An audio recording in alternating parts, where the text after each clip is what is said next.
Hello, എല്ലാവർക്കും നമസ്കാരം. ഇന്ന് ബ്രേക്ക്ഫാസ്റ്റിന് ഇടിയപ്പമാണ് ഉണ്ടാക്കിയത്. ചെറിയ ഹോൾസുള്ള അച്ചു വെച്ചാണ് ഉണ്ടാക്കിയത്. ആദ്യം ഞാൻ ഒരു സെറ്റ് ഇടിയപ്പം ഉണ്ടാക്കിയായിരുന്നു.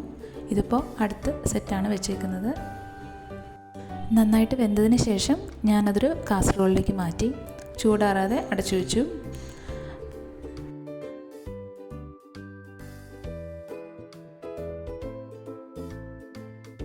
ചേട്ടനും ഡിയോണും കഴിച്ചിട്ട് പോയി. സുകുട്ടിക്ക് ഞാൻ കൊടുത്തു.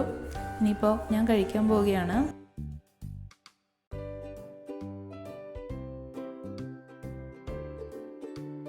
ഇടിയപ്പം നല്ല സോഫ്റ്റായിട്ട് കിട്ടിയിട്ടുണ്ട്.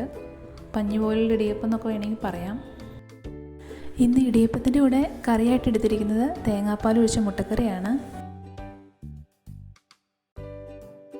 അപ്പോൾ ഇനി ഞാൻ കഴിക്കാൻ പോവുകയാണ്. ചായയും കൂടി എടുത്തു.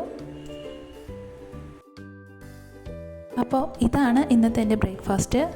എല്ലാവർക്കും ഇഷ്ടമായെങ്കിൽ ലൈക്ക് ചെയ്യുക, ഷെയർ ചെയ്യുക, സബ്സ്ക്രൈബ് ചെയ്യുക. Thank you.